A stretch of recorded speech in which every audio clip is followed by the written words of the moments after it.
இங்கே உள்ள ஒரு போலித்தன்மை என்னவென்று சொன்னால், நாங்கள் சிறார்களுக்கு கூட சொல்லிக் கொடுக்கின்றோம் எங்களுடைய லெகசி. எங்களுக்கு இத்தனையாம் ஆண்டு இது நடந்தது, எங்களுக்கு 83ஆம் ஆண்டு ஒரு இனக்கலவரம் நடந்தது, எங்களுக்கு 2009ஆம் ஆண்டு ஒரு பெரிய இனப்படுகொலை நடந்தது என்பதை சொல்லிக் கொடுக்கின்ற பொழுது நாங்கள் அவற்றிற்கான உரிமைகளாக அந்த மனித உரிமைகளைத்தான் கேட்கின்றோம்.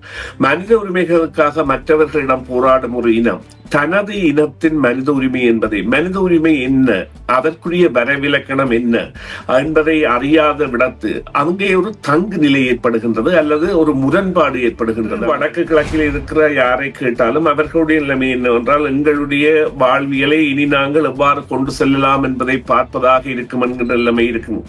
ஆனால் புலம்பெயர்ந்த தேசத்தில் பார்ப்பதாக இருந்தால் எங்களுக்குள்ள அந்த அதாவது ஒரு தீ விடுதலை கனவு என்பதை இன்னும் எரிந்து கொண்டிருக்கின்றது. யாதும் ஊரே யாவரும் கேளீர், அதுதான் மனித உரிமை. மனித உரிமையின் முதற் கோட்பாடே அதுதான். எல்லாருக்கும் எல்லா உரிமையும் உண்டு. இரண்டாவது, அடம்பன் கொடியும் திரண்டால் மிடுக்கு. அதாவது பல ஒரே நோக்கத்தை உடையவர்கள் பல பிரிவுகளாக பிரிந்து நின்று எதையும் சாதிக்க முடியாது. ஸ்ரீயப்பா அவர்கள் ஒரு போலீஸ் மாதிபராக ஒரு பெரிய குற்றச்செயலை கட்டுப்படுத்துவதற்கான முயற்சியில் ஈடுபடுவதும் அல்லது அதற்காக அவர் விண்ணப்பிக்கின்ற இடமாக அறிவிச்ச நிலையில் ஹரியானம் சங்கரி இருப்பதும் இது ஒரு சிறிய உதாரணம். மற்றவனுடைய உரிமைகளை மதிப்பது, மற்றவனுடைய கருத்துக்களுக்கு இடம் கொடுப்பது, மற்றவனுடைய அதாவது பண்பாடுகளை ஏற்க பழகிக் கொள்வது, இந்த தகுதிகளை நாங்கள் பெறாத ஒரு இனமாக மாறிக்கொண்டு வருகின்றோமா என்ற கேள்விகளை எங்களிடையே உள்ள அதாவது அடக்குமுறைகள் அல்லது அதிகார பிரயோகங்கள் அல்லது பல பிரயோகங்கள் போன்றனவெல்லாம் எழுப்பி நிற்கின்றன. அல்லது தற்பொழுது வளர்ந்து வருபவர்கள் தங்களுடைய சுயத்தை இழந்து வருபவர்களாக அல்லது உண்மையான விடுதலை போராட்டத்திற்கு அல்லது தமிழ் மக்களுக்கு என்ன செய்ய வேண்டும் என்பதை மறந்தவர்களாக இருப்பதுதான் இதற்கு காரணமாக இருக்கின்றது.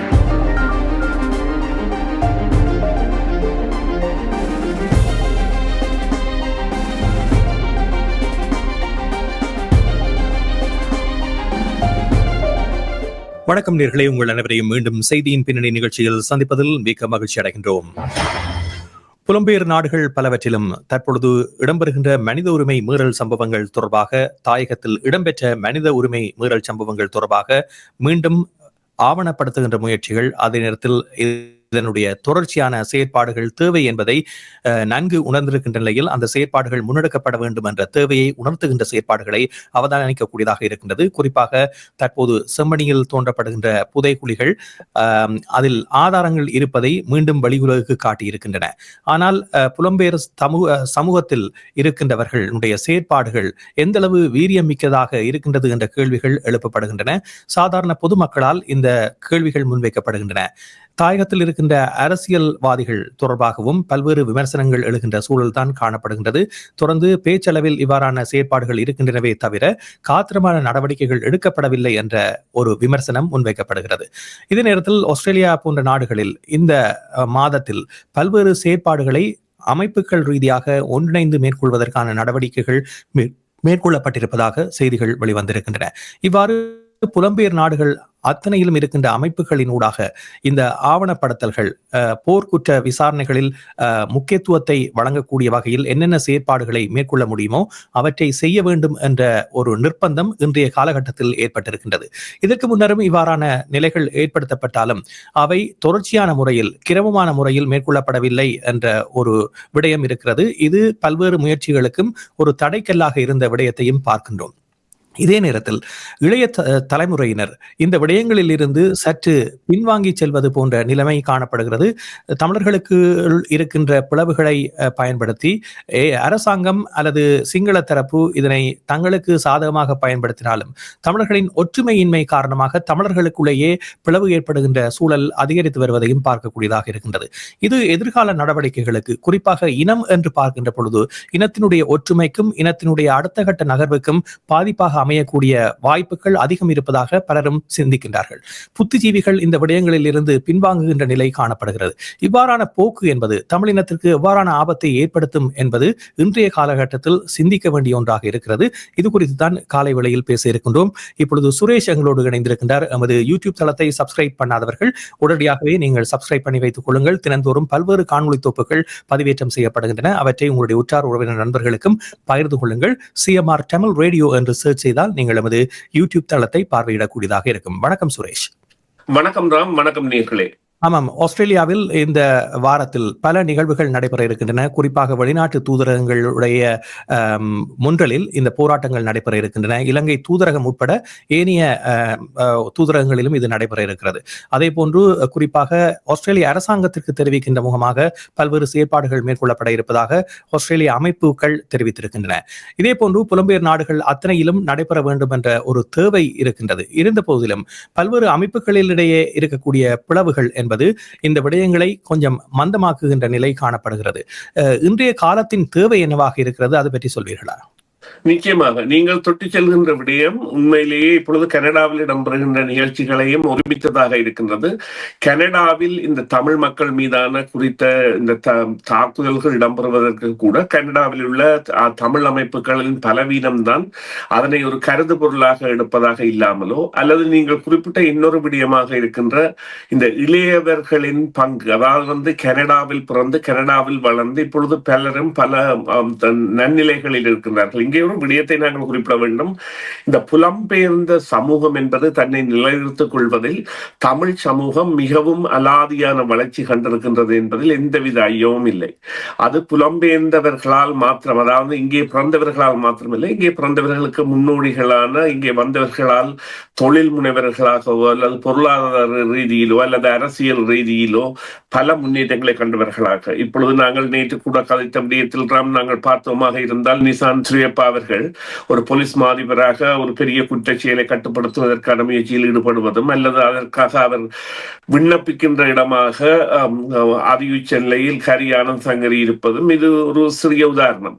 இவ்வாறான நிலைமைகள் நாங்கள் அடையாளப்படுத்தப்பட்டாலும் இவற்றிற்கான எதிர்வினைகள் என்பன வருகின்ற பொழுது அவற்றை நாங்கள் கையாளுகின்ற ஆணித்தரத்தில் இருக்கின்றோமா என்றால் அதற்கான விடை இல்லை என்பதுதான் இருக்கும். இப்பொழுது நீங்கள் ஆஸ்திரேலியா விவகாரத்தை கொண்டு வந்திருந்தீர்கள். அங்கே நடப்பெறுகின்ற போராட்டங்கள் போன்ற விவகாரங்களை அதே போன்றதொரு ஒற்றுமை நிலை என்பது சகல நாடுகளிலும் வியாபிக்க வேண்டிய நிலைமை இருக்கின்றது. அதற்கு மிக முக்கியமானது மனித உரிமைகள் என்பன மதிக்கப்பட வேண்டும். நாங்கள் ஒரு மனித உரிமைக்காக போராடுகின்ற இனம். மனித உரிமை என்பது மற்றவனுடைய உரிமைகளை மதிப்பது, மற்றவனுடைய கருத்துக்களுக்கு இடம் கொடுப்பது, மற்றவனுடைய அதாவது பண்பாடுகளை ஏற்க பழகிக் கொள்வது. இந்த தகுதிகளை நாங்கள் பெறாத ஒரு இனமாக மாறிக்கொண்டு வருகின்றோமா என்ற கேள்விகளை எங்களிடையே உள்ள அதாவது அடக்குமுறைகள் அல்லது அதிகார பிரயோகங்கள் அல்லது பல பிரயோகங்கள் போன்றனவெல்லாம் எழுப்பி நிற்கின்றன. இவைகள் எல்லாம் தவிர்க்கப்பட வேண்டிய ஒரு செயலாக மாற வேண்டிய தேவை இருக்கின்றது. ஏனென்றால் புலம்பெயர்ந்த ஒரு இனம் என்பது தனது வளர்ச்சியை அல்லது தனது தக்க நிலையை தனது ஆதிக்கத்தை செலுத்த வேண்டுமாக இருந்தால் அல்லது கரைந்து போன இனங்கள் போல மூன்றாவது சந்ததியோடு, அதாவது முதல் இங்கே பிள்ளைகள், அதாவது தங்களுடைய பிள்ளைகளை படிப்பித்து அவர்களுக்கு பிறக்கும் பிள்ளைகள் அவர்கள் சில வேளைகளில் பெற்றோர்களிடமிருந்து தங்கள் கலாச்சாரம் பற்றிய அறிவியல்களை பெறுவதாக இருந்தாலும் பிற்காலத்தில் அவர்களுடைய மாற்றம் என்பது தற்பொழுது பல மாற்றங்கள், அதாவது ஒர்க் ஃப்ரம் ஹோம் மற்றும் வேறு இடங்களுக்கு சென்று இருப்பது அல்லது வேறு பரிணாமங்களை பார்ப்பது போன்ற பல இத்தியாதிகளையும் அடைந்து கொண்டிருக்கின்ற இந்த உலக போக்கில் ஒரு புலம்பெயர்ந்த இனத்தின் அடையாளங்கள் இருக்க வேண்டும் என்றால் 3-4 விடயங்கள் அங்கே தக்க வைக்கப்பட வேண்டும். அதில் முதலாவது இந்த மொழி பிரசன்னம் என்பது, மற்றது அத்தோடு இந்த ஃபுட் அண்ட் குசின் என்கின்ற உணவுகளின் பாரம்பரியம், மூன்றாவதாக அவர்களுடைய நம்பிக்கைகள், மத நம்பிக்கைகள் மற்றும் சமூக நம்பிக்கை நடவடிக்கைகள் இன்னும் பேணப்பட வேண்டும். அத்தோடு நான்காவதாக அவர்களுடைய கலாச்சார விழாக்கள் மற்றும் அவர்களுடைய விழாக்கள் மற்றும் அதனை கூறலாம் என்றால் அந்த கலாச்சார நிகழ்வுகள் அல்லது ஒரு வினோதோட போட்டிகளாக இருக்கட்டும் அல்லது ஏதோ ஒரு வகையிலான நிகழ்வுகள் நடைபெறுகின்ற நிகழ்வுகளாக இருக்கட்டும் அல்லது அவர்கள் ஒன்று கூடுகின்ற விழாக்களாக இருக்கட்டும், அந்த விழாக்கள் எல்லாம் அதிகரிக்கப்பட வேண்டும். அவ்வாறான நிலைமைகள் ஏற்படுகின்ற போதோடு கலையின் வளர்ச்சி அவர்கள் இப்பொழுது நீங்கள் பார்த்தீர்களானால் கலை என்பது பல பரிமாணங்களை பெற்றாலும் அந்த பாரம்பரிய கலை என்பது தன்னகத்தை கொண்டு நடன அரங்கேற்றங்கள் இடம்பெறுவதாக இருக்கட்டும், மிருதங்க அரங்கேற்றங்கள் இடம்பெறுவதாக இருக்கட்டும் அல்லது சங்கீத அரங்கேற்றங்கள் இடம்பெறுவதாக இருக்கட்டும், அவை தொடர்ந்து கொண்டே செல்கின்றன.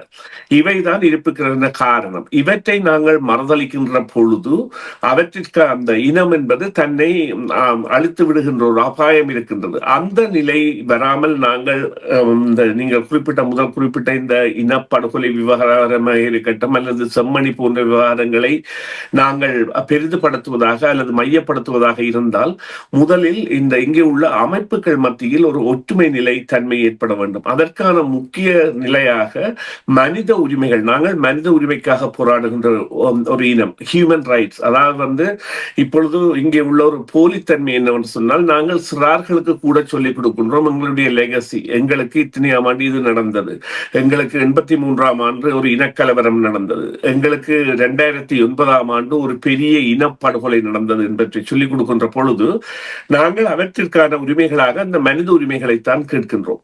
மனித உரிமைகளுக்காக மற்றவர்களிடம் போராடும் ஒரு இனம் தனது இனத்தின் மனித உரிமை என்பதை, மனித உரிமை என்ன, அதற்குரிய வரைவிலக்கணம் என்ன என்பதை அறியாத விடத்து அங்கே ஒரு தங்கு நிலை ஏற்படுகின்றது அல்லது ஒரு முரண்பாடு ஏற்படுகின்றது. அவர்கள் இந்த மனித உரிமை விடயம் என்று வருகின்ற பொழுது ஏற்கனவே பாதிக்கப்பட்ட ஒரு இனம் இவ்வாறு தன்னுடைய இனத்திற்கு மேலும் பாதிப்புகள் வராமல் இருப்பதற்கு இவ்வாறு வேற்று விடயங்களை அல்லது உண்மைக்கு புறம்பான விடயங்களை பேசுபவர்களை தடுப்பது என்பது நியாயமான ஒரு விடயமாகத்தான் இருக்க வேண்டும். ஏனென்றால் ஏற்கனவே அவர்கள் இவ்வாறான விடயங்களால் தான் பாதிக்கப்பட்டிருக்கின்றது. ஒரு பொய்யையே தொடர்ந்து சொல்லுகின்ற பொழுது அது உண்மையாகின்ற சம்பவங்கள் நிகழ்ந்திருக்கின்றன. அவ்வாறான நிலையில் இவ்வாறான விடயங்கள் வரக்கூடாது என்பதற்கான தடுப்பதில் நியாயத்தன்மை இல்லையா? நிச்சயமாக அவ்வாறான விடயங்கள் ஏற்படுகின்ற பொழுது அவற்றை தடுப்பதில், அவற்றை விளங்கப்படுத்தி ஆரோக்கியமான முறையில் அவற்றை அவைக்கு கொண்டு வருதல், அவற்றிற்கான நடவடிக்கைகளை எடுத்தல் என்பது எந்த விதத்திலுமே மாற்று கருத்திற்கு இடம்பெறுபவையாக இருக்க முடியாது. இவ்வாறு கூறுங்கள், ஒரு இனம் போராடுகின்ற பொழுது அங்கே ஒரு இனத்தின் மத்தியிலே ஒரு குழு என்பது போராட்டத்திற்கு எதிர்நிலை குழுவாக அல்லது ஏனைய தரப்பிற்கு உதவி செய்யும் ஒரு அரசின் சார்பு நிலை குழுவாக அல்லது 5ஆம் படையாக ஃபிஃப்த் போர்சஸ் எனப்படுவார்கள். ஃபிஃப்த் போர்சஸ் அவர்களுடைய நோக்கத்திற்காக, அதாவது எதிரியினுடைய நோக்கத்திற்காக செயற்படுகின்ற ஒரு குழுவாக இருந்தால் அந்த குழு ஏற்கனவே அடையாளப்படுத்தப்பட்டு அவர்கள் புறந்தள்ளப்படுவார்கள். ஆனால் தங்களிடையே உள்ளவர்களிடையே மாற்று கருத்துக்கள் ஏற்படுவதும் இவ்வாறு அதை நாங்கள் இலகுவாக பார்ப்பதாக இருந்தால், உண்மையாக யதார்த்தமாக கதைப்பதாக இருந்தால், இன்று வடக்கு கிழக்கில் இருக்கிற யாரை கேட்டாலும் அவர்களுடைய நிலைமை என்னவென்றால் எங்களுடைய வாழ்வியலை இனி நாங்கள் எவ்வாறு கொண்டு செல்லலாம் என்பதை பார்ப்பதாக இருக்கும் என்கிற நிலைமை இருக்கும். ஆனால் புலம்பெயர்ந்த தேசத்தில் பார்ப்பதாக இருந்தால் எங்களுக்குள்ள அந்த ஒரு தீ விடுதலை கனவு என்பதை இன்னும் எரிந்து கொண்டிருக்கின்றது என்கின்ற நிலையிலும் இரண்டு கட்சிகளை மையப்படுத்தியதாகவும், ஒன்றில் இந்த விடுதலைக்கு ஆதரவானவர்கள் தமிழரசு கட்சி சார்ந்ததாகவோ அல்லது தமிழ் காங்கிரஸ் சார்ந்ததாகவோ பிரிந்து நிற்கின்ற நிலை என்பது இருக்கின்றது.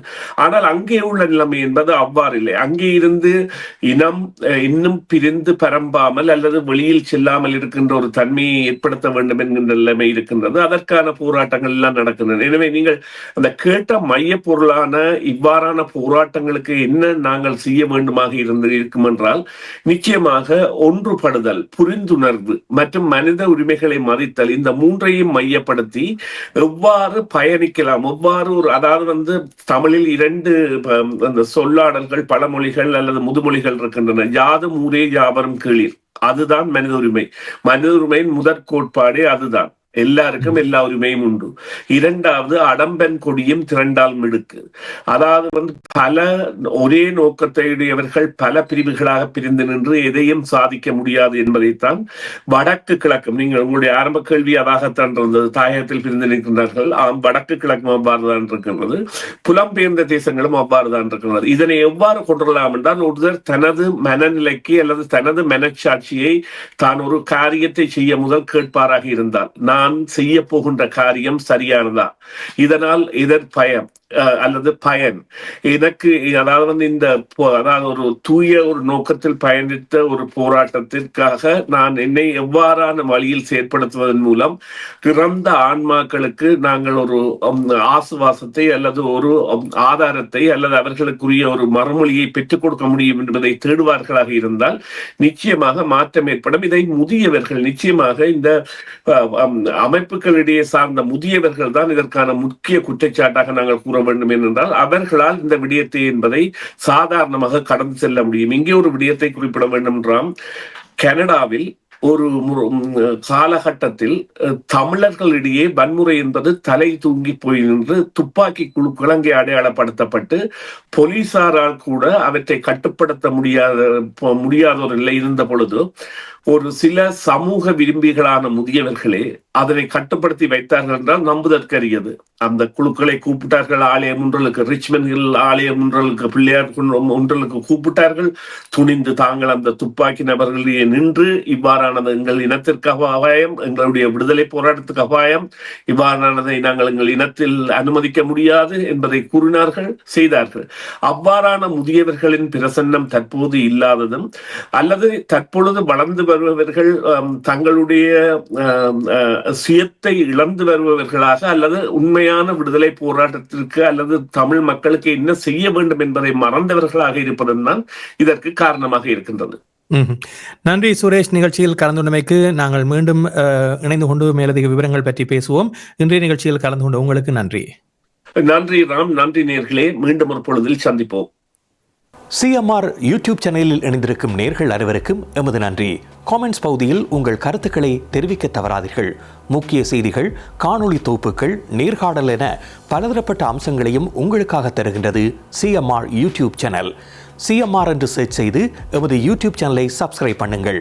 உங்கள் உற்றார் உறவினர் நண்பர்களோடும் இந்த காணொளி தொகுப்புகளை பகிர்ந்து கொள்ளுங்கள். அருகில் இருக்கின்ற முக்கிய காணொளி தொகுப்புகளையும் தவறவிடாமல் பாருங்கள்.